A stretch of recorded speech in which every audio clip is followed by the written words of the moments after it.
सर्व दत्त परिवारास साष्टांग प्रणिपात. शुभप्रभात. दत्त माझा मी दत्ताचा. रचना श्री गुरु दत्त चरणी अर्पण. माऊलींनो, आज आपण कोजागिरी पौर्णिमेची एक बोधकथा ऐकणार आहोत.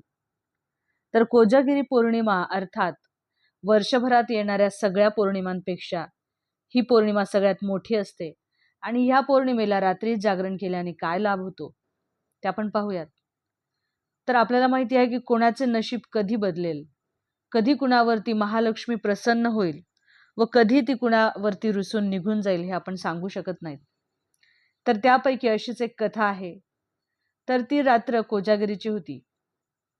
या कथेकडे आपण बोध कथा म्हणून बघावेत आणि या कथेतून आपण काय बोध घेता येईल ते आपण पाहूयात. तर एक तरुण होता, तो अतिशय गरीब होता. त्या तरुणाचे नाव होते ब्रह्मदत्त. तो परिस्थितीने गरीब होताच, त्याचप्रमाणे तो स्वभावानेही अत्यंत गरीब होता.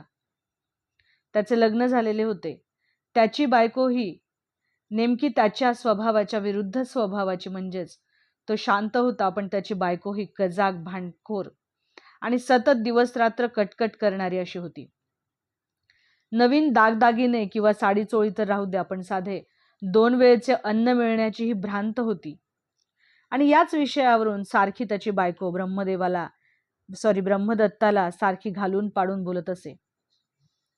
एकदा असाच त्या दोघांचा वादविवाद झाला. दोघांचाही पारा खूप चढला आणि रागाच्या भरात नेहमीप्रमाणे ती नवऱ्याला म्हणजेच ब्रह्मदत्ताला खूप घालून पाडून बोलली आणि भांडणाच्या शेवटी तिने आपल्या नवऱ्याला घरातून हाकलून दिले व त्याला सांगितले की जोपर्यंत तू पैसा अडका कमवून आणणार नाहीस तोपर्यंत तू घरात येऊ नकोस, तुला आम्ही घरात घेणार नाही. ब्रह्मदत्तालाही खूप राग आला होता. तो त्याच्या रागाच्या भरात पाय आपटत आपटत घरातून निघून गेला. ती रात्र कोजागिरीची असल्यामुळे सर्वत्र चंद्राचा प्रकाश हा खूप पडला होता व ती रात्र उजळून निघाली होती. त्याचप्रमाणे थंडगार वारा अंगाला झोंबत होता. ब्रह्मदत्त तसाच खूप वेळ चालत राहिला. त्याच्या कमरेवर फक्त धोतर आणि पंचा एवढेच वस्त्र त्याच्या अंगावर होते आणि अशा थंड वाऱ्यामध्ये तो निघाला होता समुद्राच्या दिशेने. समुद्राच्या दिशेने वाट काढत चालत असताना त्याला एवढ्या रात्री काही स्त्रियांचा हसण्याचा आवाज आला. तर एवढ्या रात्री या घोर अरण्यात कोण हसत असेल बरे, असे म्हणून तो त्या हसण्याच्या दिशेकडे गेला. तर तिथे त्याला 3 सुंदर तरुणी सोंगट्यांचा डाव मांडून खेळत असलेल्या दिसल्या. त्या 3 तरुणी होत्या, पण त्यांना 4था साथीदार लागणार होता खेळण्यामध्ये. तर त्यांचा हा सोंगट्यांचा रंगत आलेला डाव ब्रह्मदत्त एका लांब झाडाआडून तो पाहत होता व तो खेळ कसा खेळतात ह्या खेळाचे गमक त्याला उमगले होते. तो खेळ पाहण्यात दंग असताना त्या 3 तरुणींपैकी एका तरुणीचे लक्ष ब्रह्मदत्ताकडे गेले व तिने त्याला खेळायला बोलवले. ब्रह्मदत्त सुरुवातीला खेळ खेळण्यास तयार नव्हता. आढेवेढे घेत कसा तरी तो खेळ खेळायला तयार झाला. त्या तिघींनाही वाटले की याला काय खेळता येणार आहे, हा तर नवीन दिसतोय. पण तो खेळ खेळण्यापूर्वी ब्रह्मदत्ताने एक अट त्या मुलींच्या समोर ठेवली. तो म्हणाला की हा खेळ जर तुम्ही जिंकलात तर मी आयुष्यभर तुमचा गुलाम व्हायला तयार आहे, पण जर तुम्ही हा डाव हारलात तर तुम्ही माझ्या दासी व्हायचे.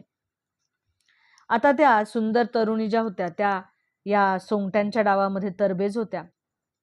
त्यांना वाटले की हा ब्रह्मदत्त काय जिंकणार आपल्याबरोबर, म्हणून त्यांनी त्याची ती अट मान्य केली व सर्वजण त्या सोंगट्या खेळायला दंग झाले. परंतु त्या तिघींशी खेळात जिंकायचे असे ठरवूनच ब्रह्मदत्तांनी तो डाव सुरू केलेला होता आणि त्याने निरीक्षण केले होते की त्या सुंदर तरुणींच्या अंगावरच्या पोशाखावरून त्या तिघी अत्यंत श्रीमंत दिसत होत्या आणि ह्या तिघी जर आपल्या दासी झाल्या, आपण जर हा डाव जिंकलो तर यांच्या संपत्तीचा आपल्याला अधिकार मिळेल व त्यामुळे आपले दारिद्र्य दूर होऊन आपल्या बायकोलाही आनंदात ठेवता येईल. या विचाराने ब्रह्मदत्ताने अगदी शांततेत आणि लक्षपूर्वक तो सोंगट्यांचा डाव खेळायला सुरुवात केली.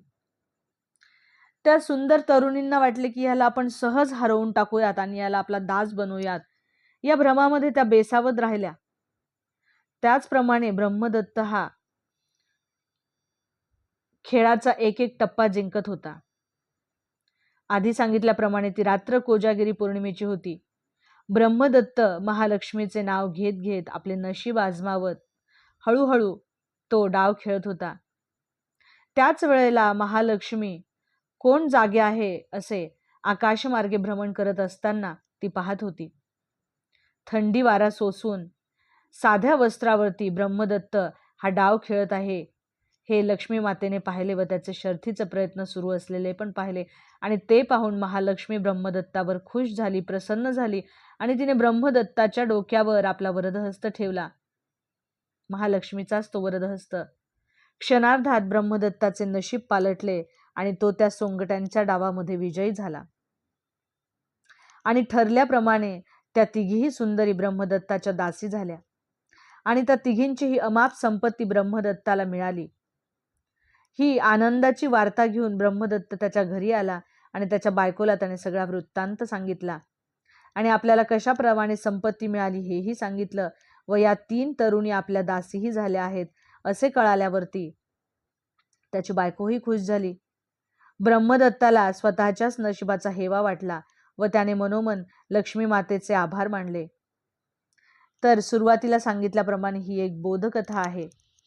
तर ज्यावेळेस आपल्यावरती कठीण प्रसंग येतो त्यावेळेला कोणीतरी आपल्याला सतत टोचणी दिल्याशिवाय, आपल्याला त्या परिस्थितीचा सामना केल्याशिवाय आणि मनात दृढ निश्चय केल्याशिवाय आपल्याला जे पाहिजे आहे ते ध्येय प्राप्त होत नाही.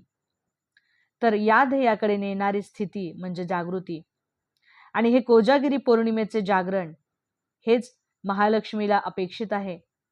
तर आपणही ब्रह्मदत्तासारखे जागे राहून महालक्ष्मी मातेचा आशीर्वाद प्राप्त करूया. अवधूत चिंतन श्री गुरुदेव दत्त. दिगंबरा दिगंबरा श्रीपादवल्लभ दिगंबरा.